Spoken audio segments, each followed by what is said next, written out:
Alrighty, Parshas Ki Tavo. But before we start, we have one order of business from not last week, but 2 weeks ago.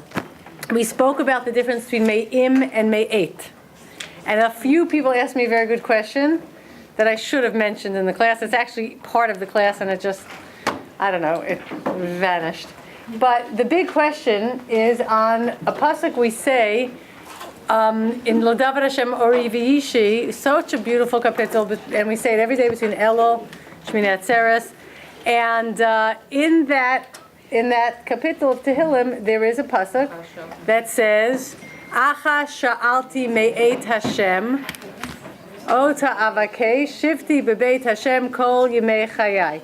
By the way, anyone who needs the Wi-Fi in here, 8 spruce 8. Password Wi-Fi. Okay. Now, we established 2 weeks ago that Rav Hirsch explains that Me'im is different than Me'et. Me'im means you're borrowing it from the owner, but it still remains with the owner. Okay? You're just borrowing it temporarily.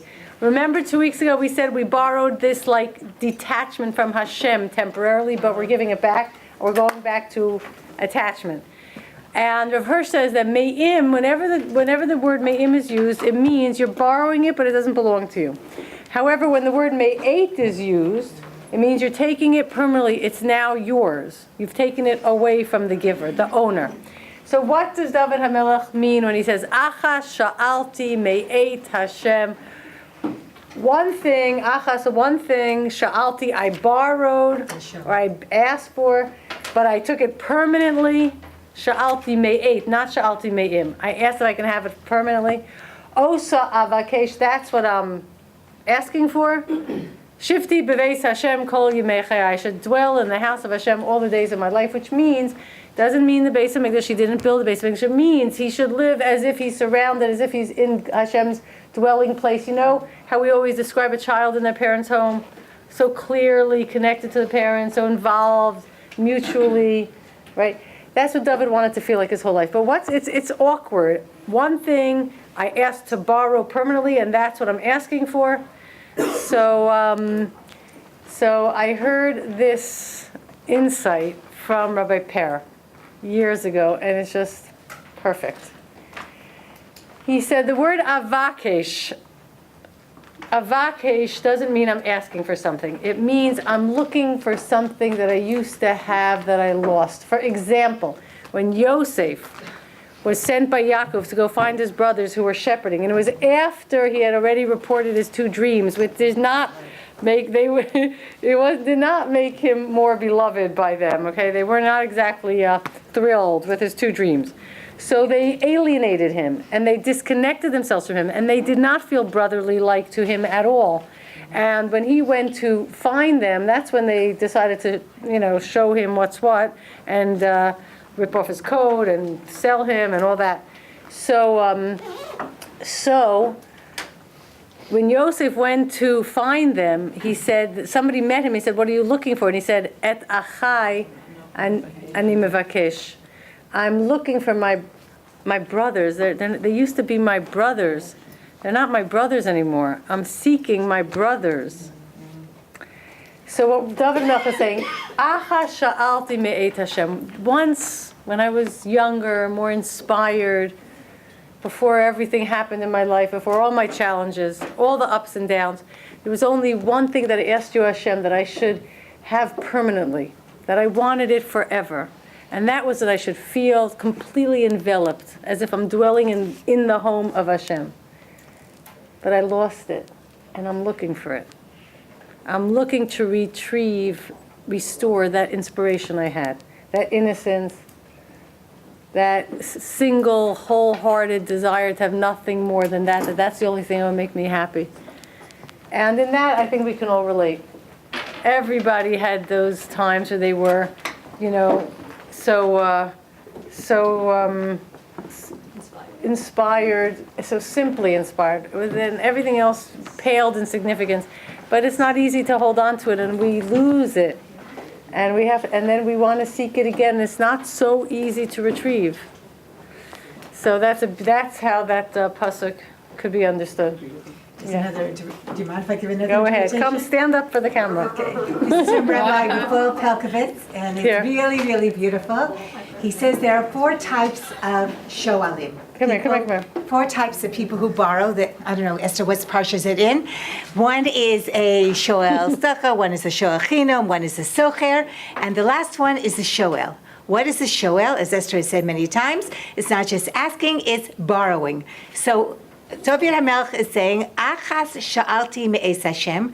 I borrowed something from Hashem. What is the achas? A different interpretation. Achas is the neshama. Hashem gives us a neshama.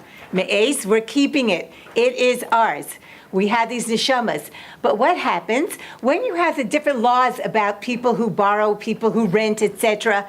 If anything happens, if Esther gives me a book and I ruin it, then I'm responsible. But if I'm borrowing the book from Esther and she's standing right next to me and something happens, then I'm not responsible. It's called when Baal Imo or Baal Ito, when the owner is next to the person who is renting or borrowing. So that's the one time that the borrower is not responsible. So what is David HaMelech saying to Hashem? Hashem, you gave me this neshama. I have it. And I'm going to do horrible things with it, I know, Hashem. I did horrible things this past year. And in the month of Olav, we're saying, I want you with me. If you're next to me, Hashem, if I'm in your house and you're with me, then I'm not responsible. Then, Hashem, you take care of it. We're together on this. Actually, fortuitously, this actually fits very well into what we're about to learn. Please tell me. That there's a lesser sense of the damage when you're with Hashem, when you're in Hashem's house, and a greater sense of damage if not. Let's go into that. Well, we're going to very good feed in. By the way, you didn't know it, but you did. This is Shira's based. I say based. 99% lifted completely from Rav Moshe Shapiro 5773 Zechrono Livracha. Now this is going to bring up Rosh Hashanah Yom Kippur and the Parsha together, and the differentiation between why this Golus is so long and where the Tikkun lies versus the first Golus, which was not that long. And that's, of course, because we're going to read about that in our Parsha. So let's look into Parshas Ki Tavo. First, what we're going to do is we're going to make sure everybody is aware of the topics in the Parsha, and we're going to understand the flow between the topics. Remember, this is the end of Devarim. In fact, these last mitzvahs here are basically the last mitzvahs in the Torah, other than Hakel, and that the leader has to write a Sefer Torah. This is it. We're done. This is the end of Sefer Devarim, which is not a review, even though it's called Mishnah Torah. It's not a review of the entire Torah. It's those parts of the Torah that Moshe wants us to constantly review and review and review and review and review, which is what Mishnah means. Shona is to go over it again and again and again and again and again and again. So they're his inspirational speeches to us, as reminders to us, not just reviewing mitzvahs. So in that, there's also mitzvahs in Sefer Devarim, placed in them. And here we have a couple of mitzvahs. The first mitzvah you're going to encounter in the Parsha is Bikurim. If you look into the Parsha, it's on page 1068. It's you bring your first fruits and you make a little speech. And if you look at Psukim 5 through 10, okay, you know this speech because we read it every year. Pesach. Basically, what's the gist of the speech? Simple pshat.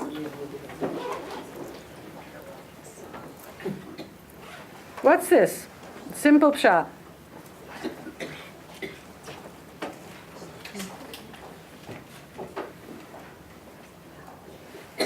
What's the pshat? What is the point of the speech? You know, it's almost like lahavdil, when somebody who survived the Shoah, you know, takes a picture with Kinahara, their, 50th great-grandchild or something, and, they tried to destroy us, but Hashem overcame them and always does, and here we are, and we're alive, and we're progressing, and look what we've done, and we're grateful to the fact that HaKadosh Baruch Hu brought us to this point and gave us the land, and here we are rejoicing with the produce. And look at Pasuk 11, there's a mitzvah. Okay? V'samachta, very important. This is how the Torah is ending. The Torah is ending on a huge emphasis on v'samachta, and that's going to apply through all the topics in this parsha, including the Tochacha, which means the rebuke. And it's a very serious one, with all the threats, what will happen, and which have happened.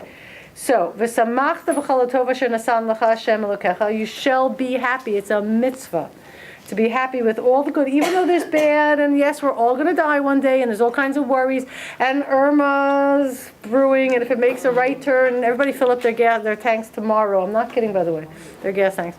And there's lots of stuff, but still, v'samachta b'chol tova asher nasan lecha Hashem Elokecha u'leveisecha ata v'halevi v'hager asher b'kirbecha, you and everybody, the Levi, the Ger, two extremes, everybody. You need to enjoy the life Hashem gave you. That's clearly the mitzvah here. Appreciate the journey. The downs are very bitter. The ups are sweet. The journey in general should be something we are able to focus our sights on and be happy about. And with human beings have a capacity to do that. Now, next. Okay, even Hurricane Harvey is going to come into this year. And even next. Okay, what's the next issue? And we've spoken about this in the past. An insight from Rav Hirsch that is just super sharp and so fundamental. This is, Rav Hirsch says, the last mitzvah before Hakel, which means to gather everybody together and read Sefer Devarim, and to write a Torah and keep it, the leader having a Torah by him at all sides. This is the last mitzvah to the nation. And look at it. It's the mitzvah of Maser Sheni. We're not going to go into detail, but there was a 7-year cycle. And twice in the 7 years, you gave Maser Sheni, and Maser Sheni was unique. It wasn't what you gave to the Kohen and the Levi, and it wasn't what you gave to the Ani. It was unique. You took a portion, calculated based on what you already took from the other portions, but you took a portion, 10%. And you took that produce, or you sold it and took the money's value, okay, the value of it, and you came to Yerushalayim, and you just enjoyed it. You ate and you drank, and you bought things that were specifically, exclusively for the pleasure of your body. Not even clothes, but ointments, food, drink, your body, okay? Only in Yerushalayim. In Yerushalayim. And you had to use it for that, for yourself, for pleasure in Yerushalayim. You had to. And if you had a lot, you spent a lot. Now, when you did this is very important. Look what you say. Pasuk 13. You said, I have given all my meisers, I've given it to the Levi, I've given it to the ger, the orphan, the widow. That's the truma, the trumas meiser, and the meiser ani. You've done all that, according to all the commandments you commanded me. I have not transgressed any of your commandments, I have not forgotten. Now we're talking about, Chazal tell us, the Meiser Sheni. Okay? You say, I have not eaten it in my mourning, in intense mourning. I did not consume it in a state of contamination, which Tumas always, Tumas Mace, has to do with Misa, with death. Okay, it always has something to do with death. I did not give it for the needs of the dead. I have hearkened to the voice of Hashem, my God. I have acted according to everything you commanded me. So gaze down from your holy abode and bless your people and the ground that you gave us. Okay, so what are you saying? I've taken this Meiser Sheni, and I promise you, I have not used an iota of it for any purpose that has anything even remotely to do with death or mourning. I didn't buy shrouds, and I didn't send food. I didn't use the money to send food to an oval house, and I didn't use. That's the biggest chesed, right? It's forbidden to use Meiser Sheni on something that has to do with death, because the objective of Meiser Sheni, the last mitzvah in the Torah to Am Yisrael, is take what Hashem has given you and enjoy it, despite everything. Despite all the ups and downs that come and go in everybody's journey and that are inevitable, it doesn't matter, the moment. This is also going to be, for those who come to the Wednesday class, Wednesday morning by Rena Fuchs, this is the message of, which Sefer? Koheles. This is the message of Koheles, okay? Now, life is fleeting. We talked about this once. Remember, Hevel. Life is fleeting. Nevertheless, enjoy it and invest in it and gain the most from it and do the best you can with it. That's the second. So it's again enjoyment, satisfaction, glad that Hashem is investing in us. That's really what Moshe is telling us. Hashem invests so much in us. Be happy with it and do something with it. Next comes the Pesukim. You look at the next Pesukim from 16 to 19. How Am Yisrael, through the mitzvahs, through the chukim and the mishpatim, that we do wholeheartedly with all our heart, and we're going to get back to B'chol Levavcha. We're going to get back to that with our whole heart. And walking in Hashem's ways and preserving this whole derech and doing it and living by it. And that, Hashem has distinguished us. There's many explanations, but separated, distinguished, elevated, somehow, to be a Am Segula, a unique nation, to preserve all the mitzvahs, that we should be Elyon al kol hagoyim. We should be Elyon, meaning for renown. That's a good word. For renown. Elyon means spiritually. Means in status as a wise people who are living, who are doing it right, who know how to do life right. Okay, through Torah mitzvahs. And we should be l'shei. Hashem has made us potentially to be a nation that is l'tehila, l'shem, l'tiferes, praise, renown, splendor, supreme. Okay, lios am kadosh l'Hashem Elokecha, to be unique, miyuchad, separate, different. Yes, it is possible. This is not racist. Any single person could be a Jew. We don't discriminate. There is a way to live that's better for us. That's correct. That works. That leads people to having prosperous, happy, fulfilling, peaceful lives. There is a way. There's a formula. And it's through the Torah mitzvahs. And Moshe is saying that we just told you to be happy. Bikurim, Meiser, Sheni. There is you have been chosen to be the nation that that's a role model, that sets a standard for successful living, which of course is happy living. Of course Hashem wants us to be happy. Why would there be endless varieties of flowers and trees and fruits and vegetables and birds and all kinds of beautiful things and music if Hashem didn't want us to have pleasure? And why is everything we need to survive pleasurable? Of course, we're supposed to be a model nation. So how could it be that there's so much misery, that we get it so wrong, that even people, because you look to the people that are keeping Torah, mitzvahs, and chukim, and everything, and among them, there's plenty, unfortunately, plenty groups, plenty individuals, plenty styles of Torah living that don't necessarily breed super happy people. What is going on? And why are people living by the Torah have terrible dysfunctional situations in their life sometimes? What is going on? Why do you see among Torah learners, competition and hatred, lashon hara, chasram, all the stuff we see that we always have to do tshuva for? Where is this coming from? How does this happen? Right? So now they answer the question. Okay, first there's the har grizim, har evil, establishing this is what blesses you and this is what curses you. We're not going to go into that right now, but it's good for you to look at that also. There's a lot to talk about on that, obviously, why those selected things are chosen. But we're talking about how does a person slip into a state of being where they could be doing it so right and they're not doing right. It's really more going through the motions, not integrating stuff in a way that they don't end up people that are deeply happy, satisfied, at peace, with a good, an ayin tov and a leiv tov, inspired. Where is this going? And it's definitely rampant in our generation. There's so much misery, and it's being reported on not just in the Jewish community, of course, in the world at large, also in the Jewish community. We all know this. It's devastating to know that there's so many unhappy youths willing to give up their lives. They don't even care. Drugs, alcohol, all kinds of stuff, suicide. A difficulty is, everybody speaks about it, in reaching the youth and inspiring them. So what is going on? So here comes the Tochacha, okay? The Tochacha, there's 2 times in the Torah where there is Tochacha. There is if you listen to my mitzvahs, all these good things will happen, and if you don't, all these terrible things will happen, okay? The 2 times are in Vayikra, Bechukotai, and here in Devarim, right at the very, very, very end in Ki Tavo, all right? Now, they're not exactly the same at all.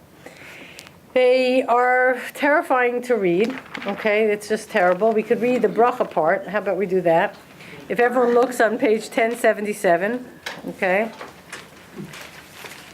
What happens? So actually the end of 1075, if you listen to Hashem, you will be supreme over all the nations of earth. All these blessings will come upon you and overtake you. Overtake you. You won't even have to seek them out. They'll be flowing upon you. Look, blessed shall you be in the city. You could look at it in the English, in the field. In other words, commerce, agriculture, everything you invest in, your children, your economy, your animals, everything will be blessed. Your fruits, your dough, coming and going. Okay, anybody who attempts to start up against us. By the way, so they're still enemies.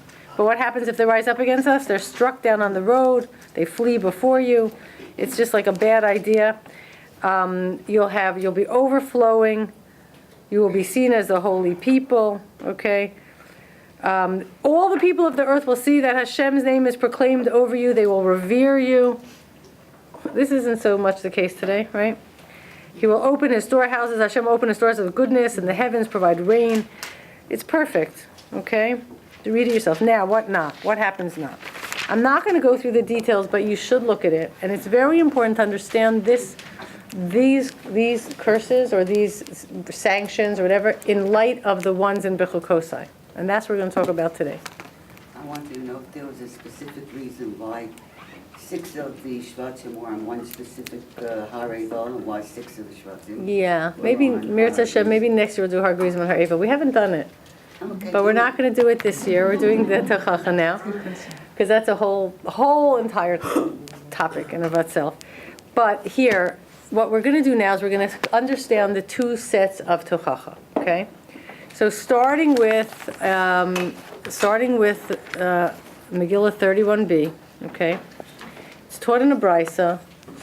Rav Shimon ben Elazar said, Ezra enacted for the Jewish people that they should read the portion of the curses that are recorded in Vayikra before Shavuos, and the portion of the curses that are recorded in Devarim before Rosh Hashanah. The Gemara asks, what is the reason for this? Abaye says, and some say it was Reish Lakish who said it, in order that the year may conclude together with its curses, and the new year begin without the ominous reading of the curses. Okay, let's break this down.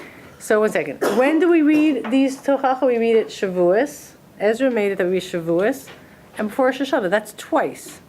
So if it was only once, the last sentence here would make sense. In order that the year may conclude together, finish the year off with all its curses, close the door on the past year with all its curses, and the new year may begin without the ominous reading of the curses. That would make sense if there was just one before Rosh Hashanah. What's going on with Shavuos? First of all, it's very important to understand that Ezra established that we read the Torah really every 3 years. We complete it every 3 years. So then it doesn't come out that Vayikra and Bechukotai is right before Shavuos like it comes out so nicely now. And it doesn't come out that Ki Tavo right here comes out for Rosh Hashanah. So what that means is there was a special mitzvah before Shavuos and before Rosh Hashanah, no matter what parsha was, to take out an extra Sefer Torah and read the curses. That's number 1. So now we do it together because we're synced. Okay? Because we do the whole thing in a year. That's number 1. Number 2, what's Shavuos? That means that Shavuos is a year, and it ends, and you got to read the curses so that the new year, which starts after Shavuos, should be free of curses. That's really what the Gemara is saying. So what you have to analyze, how is Shavuos a year? We know Rosh Hashanah is a year, but how is Shavuos a year?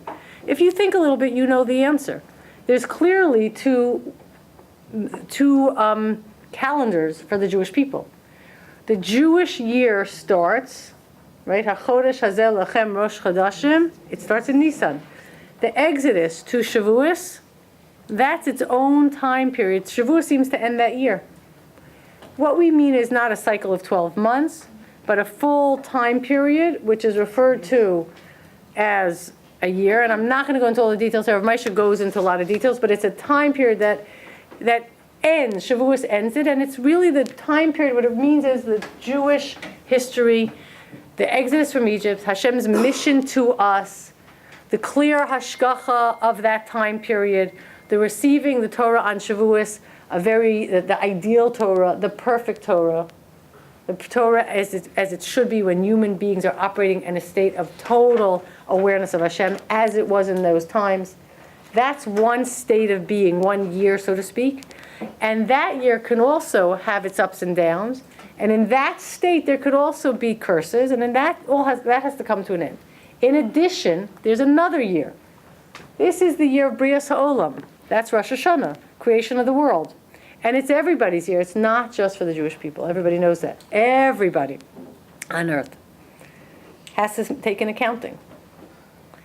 And Rosh Hashanah represents that year. And before that year, for humanity on earth, including the Jewish people, the physical year, the year where there's not, the year that is not necessarily defined by these great revelations of Hashem, but a year of living naturally in the real world, that year also has its ups and downs. Curses come into play, and that has to come to an end. So we're talking about two concurrent, almost paths of existence. There are two options for people, two types of journeys that people are on through time. One is a journey that is related to Pesach to Shavuos, which means a journey of awareness of Hashem, clear awareness. And that, the ups and downs of that journey is related to in Bechukotai. And then there's another journey people could be on, another year that we go through. And that's a year that is a natural year, an earthly year, a physical year, a year of living in the world, more Hester Panim, how God is hidden. And that has its ups and downs, and that's described in Ki Tavo. Good so far? Okay. Now, if you look at the notes, Bechukotai is read before Shavuos. Devarim Ki Tavo is read before Rosh Hashanah and Yom Kippur. Okay, when the Torah is only completed once every 3 years, we took out a separate scroll. Both Shavuos and Rosh Hashanah to Yom Kippur, which is a 10-day period, okay? They also have another thing in common, besides that they're both the beginning of, or like the end and beginning of a new year. Both Shavuos and Yom Kippur, Rosh Hashanah to Yom Kippur, is a process of 10 days, right? That's the time of... How much was it, 10 days? No, sorry, Rosh Hashanah to Yom Kippur. Yeah. Rosh Hashanah to Kippur is, that's Teres Meshuvah. Culminating in Shavuos is, I'm sorry, there's the Shavuos year, and that has a similarity to the natural year, which ends Yom Kippur. What is the similarity between Shavuos and Yom Kippur? Rosh Hashanah Yom Kippur, that's Teres Meshuvah. The second Torah. Two givings of the Torah, okay? Everyone knows that, the first Luchos and the second Luchos. What's the difference between them? One was written by Hashem, one was written by Yes, man. correct. One is written by Hashem, one is written by man. The difference between them means that what we're seeing here is, there is the ideal state. There is this state where a person achieves what is called the Tzura Sa'adam, the proper contours of what Hashem designed as Adam. In Adam is from the word Adameh, I am similar to God. Okay? It's a person in maximizing their Tzelem Elokim with awareness of Hashem, with Giloi Shechina. That was the Torah of Shavuos, and it was bestowed upon us or revealed to us, but we know from learning here for so long, nothing's automatic. It was shown to us what could be, but it was not attainable at that time, but we couldn't hold on to it. Because what Hashem really wants from us is like a parent wants from their child. They show their child when the child is in their home what is right and what is good and what is healthy and what is productive. They demonstrate, but that doesn't mean the child absorbs it all and just trots along perfectly and mimics it all. Then the child goes through an entire process. We know this very well. The parent separates. Remember the whole thing. The child detaches a little bit and they start to find it on their own. That's already the Torah of Yom Kippur, the second Luchos, written by man, with a big shift in the 13 midos. Remember? In the first Luchos, Hashem was speaking about perfection, zero tolerance for any deviation. And in the second Luchos, it was accompanied by all kinds of compassion and mercy, forgiveness, patience, etc. Hashem is long to anger. What we say in the Yamim Noraim. All right? So we're talking about there's two ways to exist. There's a way to exist where you never make mistakes and you live in the light. And that brings you to a place of perfection. And there's another way to exist where you don't live in the light, where you live in confusion, and you live in darkness, and you live in your own subjective point of view, and you live in a sense of disconnection. And we've taught here, we've learned here, that also brings you to a place of light. Just takes longer, but that's how we learn. We learn best from the mistakes we make, from what works and what doesn't work. Remember what we taught here? What is the word in Hebrew for something that doesn't work? Ra. And we're going to get to that. Okay. So there are two types of ways to receive the Torah, so to speak. The way of opening oneself up to the truth, absorbing it completely, and that's it. You just flow along. Or the real way. That really happens in real life. Okay? Now, Bechukotai is relating to that stage more, and the Ki Tavo is relating to the natural stage. Chazal say that the Tochacha of Bechukotai is about the first Beis Hamikdash, and the Tochacha of Ki Tavo is the second. Now that makes total sense. What was the state of affairs? How did people live in the time of the first Beis Hamikdash? In Hashem's house in Eretz Yisrael, with open miracles, with prophecy, the whole thing. So can you make mistakes then? Yes, you can. But now what Bobby said, but there's a difference. It's like a child acting out in their parents' home. Okay? Yeah, there's a Yetzer Hara, so they disobey, so they do something against, but they're in their parents' home. The parents right there. They know it. They know when they've been bad, and they know when they've been good, and they know what's right, and they know what's wrong, and they can measure themselves. That's a controllable situation, exactly. And that's why, if you look at the curses in Bechukotai, I'm sorry. If you look at the curses in Bechukotai, you will see that the curses essentially discuss punishments, or let's not call them punishments, sanctions that will happen that come from Hashem. Hashem, like a parent, will stop buying you stuff you need. Hashem will stop providing for you. Hashem will cause a child is disobedient in their parent's house.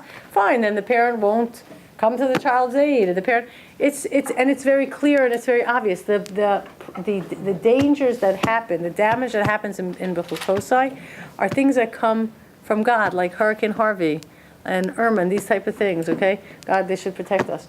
That's from Hashem. Okay, when God does things to the Jewish people and brings enemies against them, or natural disasters against them, or droughts, or the heavens close up. Okay, that type of thing, when it happened in Eretz Yisrael, that was clearly from Hashem. And then the people went to Golus for a short time, and then they came back. It was a limited situation, and they understood that this is coming from Hashem. Okay, that's one way of being. That's the easy way. That's limited, and we're going to see that in a minute. But there's another way where the child's already on their own, living their life, already turned their back very much on the parent, doesn't think the parent has too much knowledge to share, doesn't think the parent understands, doesn't care about the parent's values so much, figuring it out on their own. What happens in Ki Tavo, Moshe Shapiro points this out, is that what's described is some things from God, but primarily this human, emotional, psychological dysfunction, misery, all the inner turmoil. It all comes from inside a person. There's descriptions here of the inner damage that a person is doing to themselves till they don't know how to make a good decision. They end up in terrible situations, and what takes over their lifestyle is, unfortunately, depression, misery, anger, jealousy, fears. That's what this one's about. So wait a second. The first one, Yeah. you're referring to as the first Beit HaMikdash. We're saying that there are two parallel, times in Jewish history. No, two times in Jewish history, but also two parallel options in a way. But When this a one person- isn't the second Beit HaMikdash. This is now. Right, from then So till we now. just- This is we a just skip continuation. the second Beit No, HaMikdash. continuation.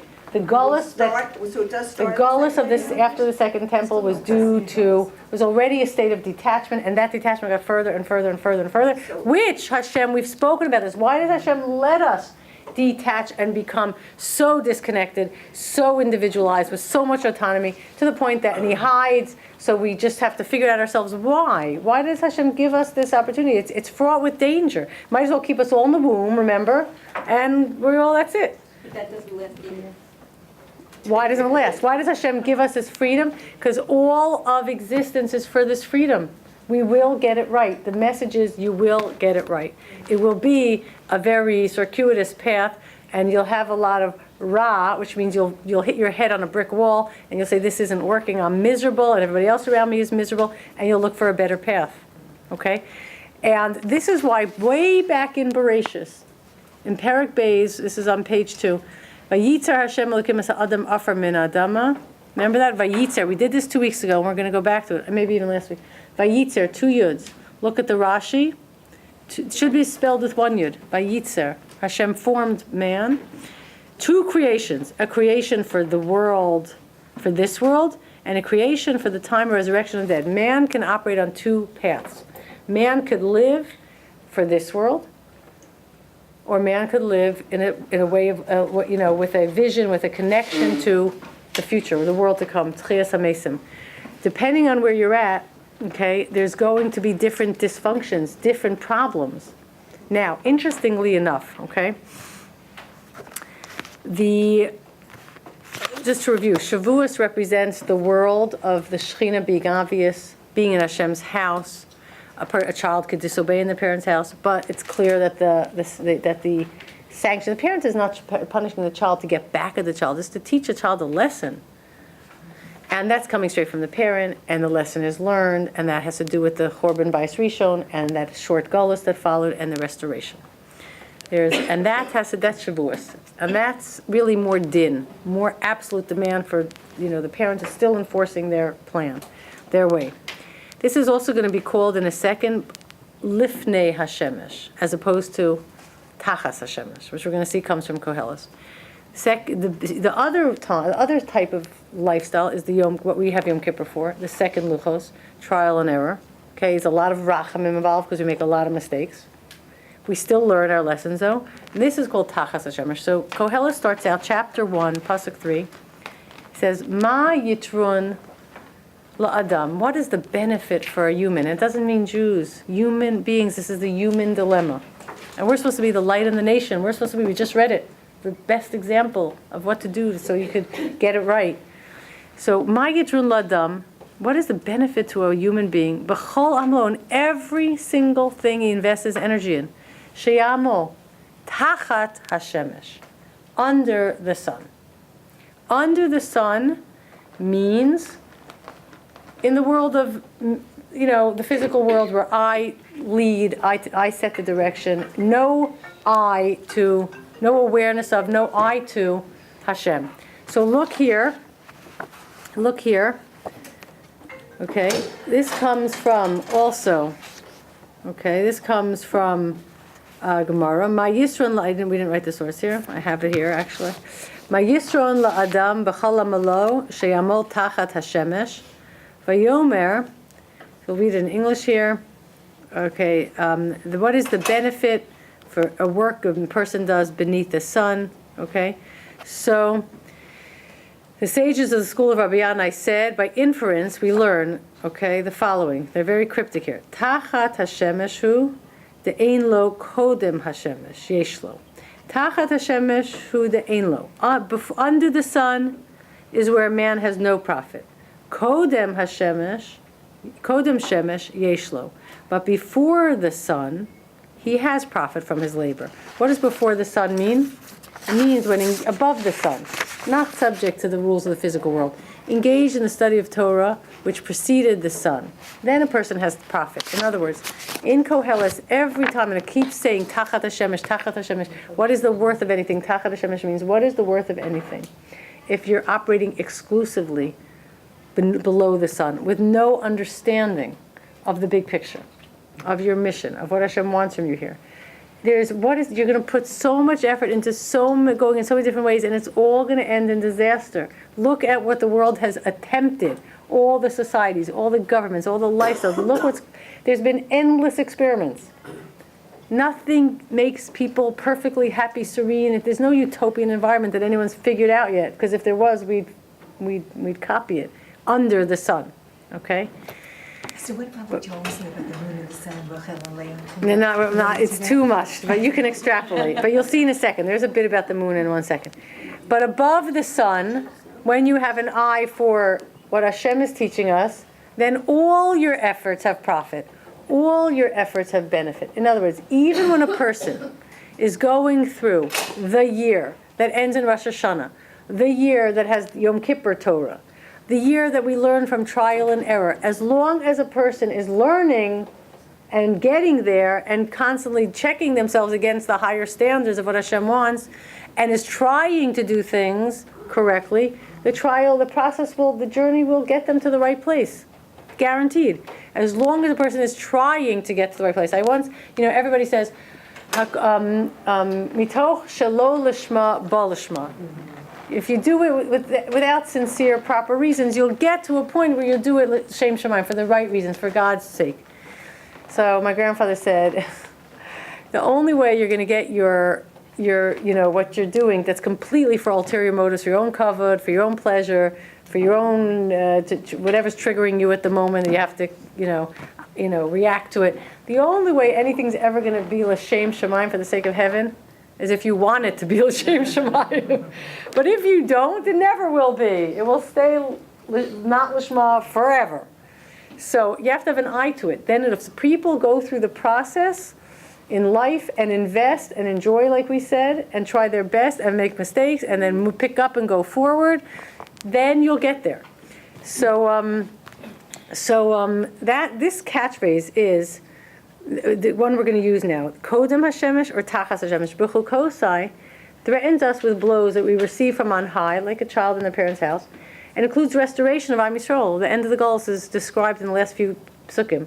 This is because we were Kodem Hashemesh. We knew Hashem. We weren't that disconnected. But Ki Tavo threatens us with internal dysfunction of the soul. Depravity, shallowness, degeneracy, selfishness, malice, the distorted Selim Elokim, the distorted Tourist Adam. This is because we operate Tachat Hashemesh. By the way, the Greeks understood this. I've mentioned this before around Hanukkah time. The Greeks never considered hurricanes, tsunamis, and earthquakes, etc., a tragedy. These were acts of God.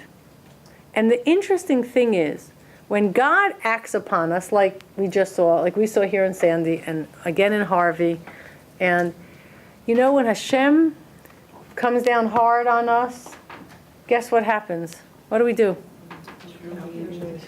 Everybody bands together and helps each other, and there's achdus, and people fly in from all over, and it's especially with the Jewish people doing a huge Kiddush Hashem, but people are not just the Jewish people, tons of people flooding in to help in Houston from all over in every possible capacity. It's an amazing thing to see. When you're there? Huh? Your daughter's there. Move out of Houston. But the thing is that you see, just like a parent, if a parent punishes one child, what happened? The other kids stand up to defend that child. Interestingly enough, when you live in that situation, it's a very different scenario. You see Hashem is bearing down on us, like no pun intended, but then everybody bands together. We're here for each other. Or you have looting. There's some looting. But the bulk is the positive. It's an unbelievable amount of positive. Of course, there's always looting. Now, when Hashem says, okay, you're growing up now. I'm not going to treat you like children. You have to get it right. I invested all my values, my truths in you for 1,000 years. You have all the Sifrei Tanakh. Now it's time for Torah Shabbal Peh, Torah that comes from you. For the millions of Svarim that have been written over the years. And now you have to figure it out. And suddenly, everybody starts moving out on their own to, make their own, to succeed. Nobody wants to fail at life. Nobody wants to be a hated, a failure. Everybody tries to make it, but we get lost within ourselves. We know this. And suddenly we start seeing everyone else around us as a threat to us instead of a benefit. That's the big difference when we are aware of Hashem providing for everybody the same, together, or we think we're all on our own. That's the danger, but there's also this tremendous opportunity for human creativity and initiative. You can't be a giver and a creator if somebody's feeding you and changing you and telling you what to do. You can't. You're not a giver. You're not a creator. You can only be creator when you're on your own. So there's danger involved, but there's tremendous opportunity. So what happens here? Look in Devarim. In Devarim, and this is speaking about our situation, many of the problems that take place are internal chaos. Okay, look at 28, 29, Psukim 28, 29, 30, 31. Okay? This is internal chaos. You see no success in your efforts. This is, right, you have insanity, blindness, bewilderment. That's not a hurricane. Okay? You will grope at midday as the blind man gropes, like just groping in the darkness. You don't know where to go. You don't know what's right. You don't know. And you will be unsuccessful in all your ways. We have a Hebrew word for unsuccessful in all your ways. What's that? Ra. It doesn't work. It doesn't work. So normally when people are unsuccessful, they try something different. The definition of, insanity? Doing the same thing over and over again and think it's going to be better? Exactly. So insanity, that's insanity. So lack of success is what we always speak about. It's Ra. That's what teaches us, though. That's the best teacher. If you don't want to, just keep doing the same thing. And this whole long gullus with these problems which we're having, okay, they are meant to tell us that nothing. Have we found a derech that works? Does any particular group of Jews or group of human beings in the world, have they come upon a way of living that both is true spiritually, that takes Hashem into consideration, and also takes other people into consideration, and takes our role into consideration, and it's utopian? Have we figured it out yet? There are individuals who could try to live in those bubbles. There are some groups who are doing it better than others. But if we see that it's not working, we say, oh, well, this is life, this is goals. No, there's meant to be an alternative. And if you look further here in the Psukim, and you can go into the Parsha, I quoted some of the Psukim here, but you can go on, 52, 53. Let's actually look in the Parsha here.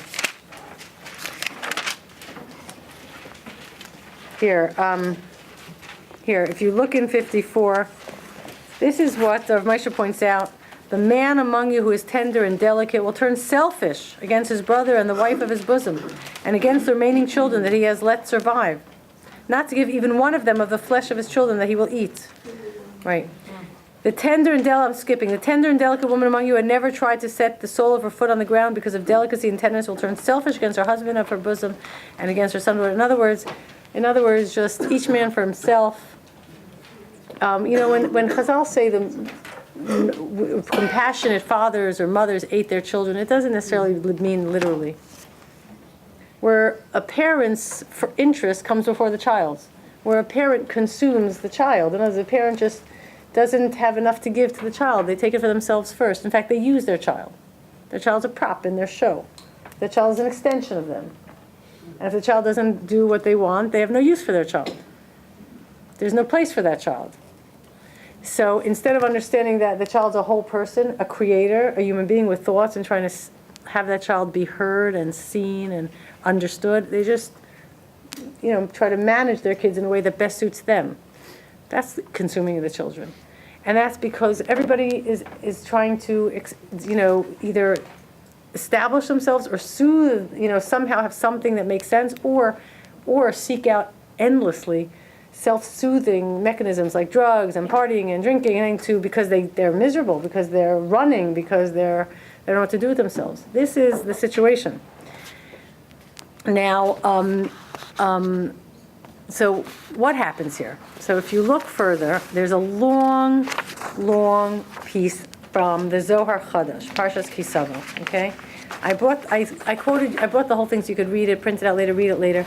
But basically, what happens here is that Rav Shimon Bar Yochai and his son Elazar are in the cave, right? You know about that? Okay. So in one Torah session of their friends and the Tanaim, who were discussing it was the time of the Churban, Second Temple, and they were discussing a lot of things that had to be established before the Jews would be dispersed. They were sitting and they were meeting, Rav Shimon Bar Yochai was hiding, and the frightening question came up that no one could answer. And the question is, they said, as we said, there are two places in the Torah that list curses. Parshas Bechukotai, right, in Leviticus, there are 49. And in Ki Tavo, here in Devarim, there's twice that number, there's 98. It is accepted that the first bunch refer to the first temple, like we talked about, while the latter curses refers to those that accompanied and followed the destruction of the second temple 490 years later. Okay, which explains why the second batch is longer. The first temple exile was 70 years. This one's already going on 2,000 and more. But suddenly, a frightening question arose. After the first curses, there are words of consolation and promise that the Jews will return from the exile. Okay, but after, I'm skipping a little bit, but after the second curses, there are no consolations, no promise of rebuilding. They pondered this for hours, but could not find an answer. They said, there's only one, the only one that can help us is Rav Shimon Bar Yochai, but where can we find him?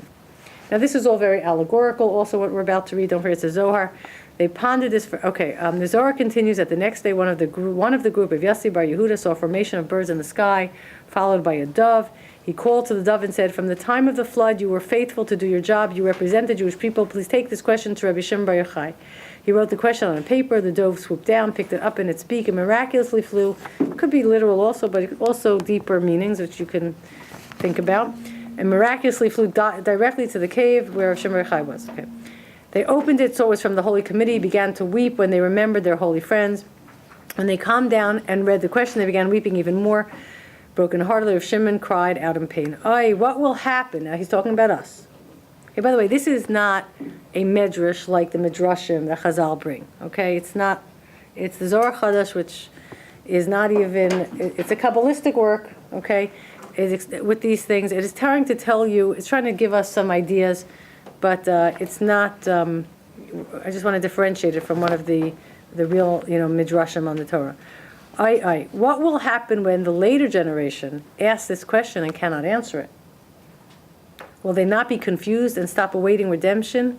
And both of them continue their uncontrollable crying. They saw our generation. They saw the Holocaust. There's Eretz Yisrael, but still we don't have the Geula. And although we have Eretz Yisrael, and there's so much good coming out of it, there's still so much misery, and it's getting worse and worse among people in their private lives and organized in a community. And the Jewish people have beautiful role models in amazing ways we are role models, we are supreme and amazing, and within ourselves, though, we're still not perfect. And there's still work to do. Suddenly, Eliyahu the prophet appeared to them and said, Rabbi Shimon and son, happy are you. Hashem has sent me to comfort you in sorrow and dry your tears. Comfort you, okay? Now, this is what we have to know. Know that these curses in Ki Tavo, and I want to reiterate here, curses mean not Hashem says, I'm going to do this terrible thing to you. This is what's going to happen. When a person is not aware of Hashem and doesn't understand that Hashem provides for everyone, that's when they get jealous. That's when they're eaten up by anger, by revenge, by being taken advantage of, by fears, by hatred, but all that stuff, that kills us. And that kills our relationships. Hashem doesn't have to do anything from the outside to us at all. That's what we mean when we say the curses. Okay? So know that these curses in Ki Tavo are the greatest blessings possible. Indeed, the greatest blessings, rewards, and comforts that Israel will receive in the days of Mashiach are hinted to in these apparently harsh sentences. And this I want you to go over carefully over Shabbos. It's important. Get out the Chumash and see what they're saying. He says, can be compared to a king that loves his only son. Although he may get mad at him, yell at him, even strike him, still he loves him deeply. And when he shows hard anger because of his son's misdeeds, then his mercy is really aroused. When Hashem sees us bumping into walls here, like the Tochacha says, Hashem has Rahmanas in it. He says like this. For instance, I'm skipping. The most severe of these curses is what it says, all the diseases and the plagues that are not written in this book, Hashem will put away. Ya Alim. Pasuk 61. Okay? Gam kol choli v'kol maka asher lo kosov v'sefer Torah zos. Ya Alim Hashem alecha ad hishamdecha. So the Pshat seems to say, in 61, Hashem will bring upon you until you are destroyed. Okay? But it says here, Ya Alim, not Ya Aleh. not will like cause to rise upon you, but ya'aleim, which means to hide them. Okay? Namely, Hashem will put away or hide and cover the punishments, so they should not be revealed, but rather be hidden. Okay? In their source. And what it says, until he destroys you, until means that God will never destroy the Jewish people, although it might seem that he is about to. It says, Hashem has already promised, so your seed and your name shall stand, Yeshayahu. Just, okay, he quotes a psukim that. So he says, similarly the end of the curses. This is a little bit more easy to understand. Similarly, the end of the curses in 68, it says like this. Let's go through this one carefully. V'hashivcha Hashem Mitzrayim ba'anios. Hashem, the pshat is, Hashem will return you to Egypt in ships. Now, why do you need to go to Egypt in a ship? Okay, so he says you will and v'derech Asher Amarti, you will go back on that path Asher Amarti that Hashem said to you, Lo tosif od larosa, you will never see them again. Okay, you will never see Egypt again. So God will bring you back to Egypt means God's promise, that God promises that he will do miracles in the future redemption as greater, even greater than he did when the Jews left Egypt. As it says in Micha. Okay, there's a pasuk that you will see greater miracles or as great miracles as Egypt. So when it says aniyot, God will bring you back, aniyot in ships, doesn't refer to ships. So he's going to bring you back to Egypt where he did amazing miracles. He's going to bring you back to that state.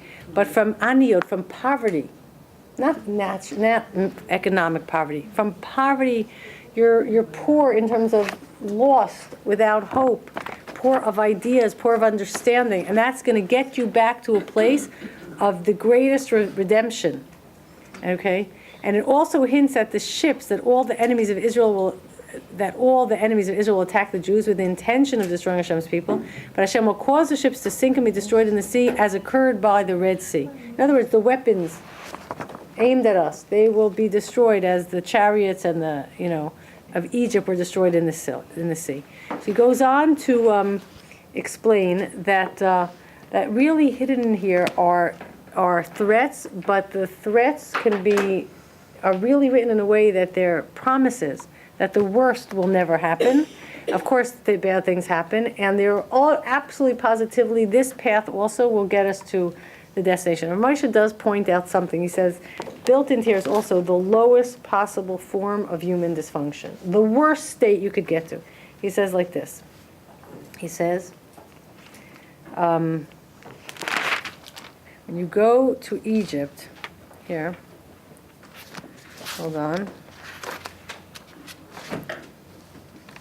1 second. It says like this. I just want to find the pasuk. A minute. Okay. 1 second.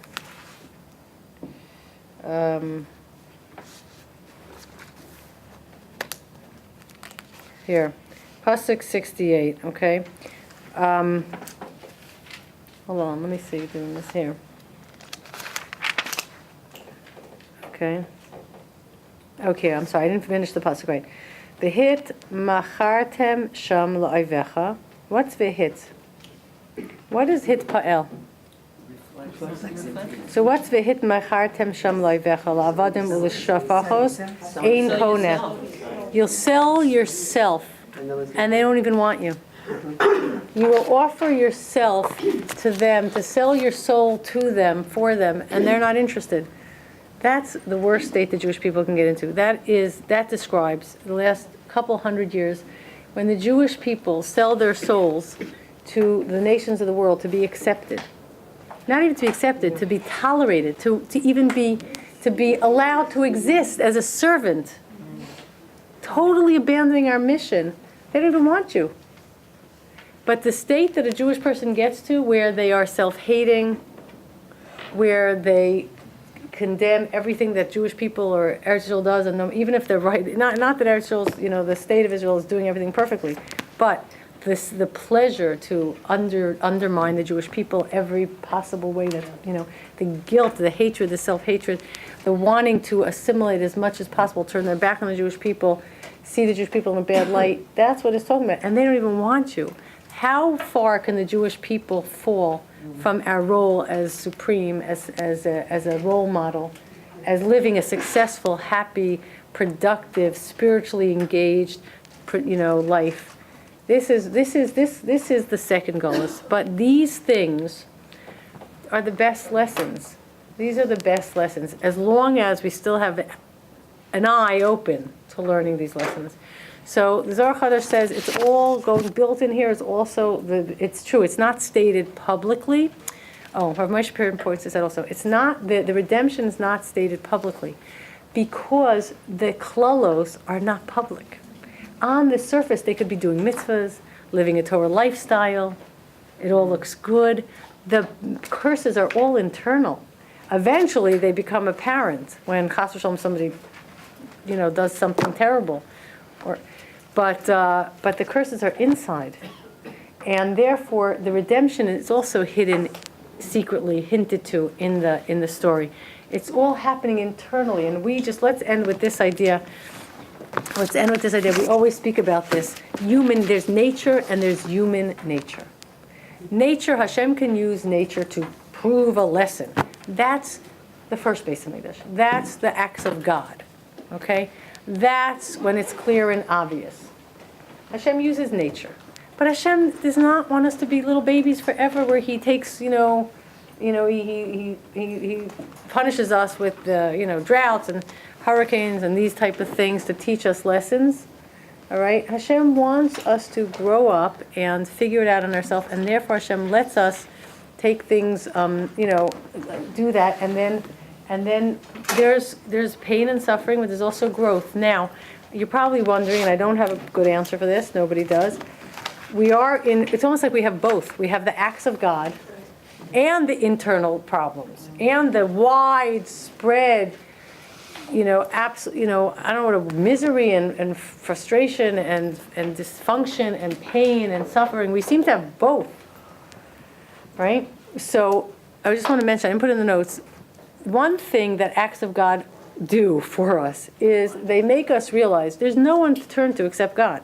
If chas v'shalom, Irma makes a right turn and comes up the seaboard and 185 miles an hour wind, nobody can help us except we beg Hashem that shouldn't come this way, right? Or any type of thing like that. Any type of thing like that. It does straighten a person out. It does clear a person's mind. It does get a person back to their senses. Now, what generally happens is that passes, and then everybody goes back to their miserable ways. Okay, now, it's like in Harvey, there's an act of God, everybody comes together, there's unity, it's amazing, there's chesed, there's open mind, and then what happens? The act of God is slowly forgotten, and we still don't have a derech that really works. Now, I don't want to paint such a dismal picture. That we have a beautiful, living a Torah life is a beautiful, beautiful, wonderful alternative to all the other options, and those that live it know it, but a real Torah life. And we're doing a lot of things right. And that's why Hashem is not interfering, not too much, because he has confidence in us, that we're going to get it right. We do learn lessons of history. And but there's always challenges how to convey this to our children, how to teach our children how to get it right, how to convey it to the next generation. There's always challenges, and so also and the rough patches that are not, smoothed out yet. But I think that between both, that we're not working, and out there things are not working. I mean, it's a wake up. It makes us hopefully think a little bit. All right, I wish everybody a good week. Amir Tzadam will be here next week, and everybody should be spared. And everybody, by the way, I don't know if you got the emails. There's a lot of help that still is necessary in Houston. Money, rebuilding, endless amounts of destruction. There's two. Mara Smith sent out the links. It's to be really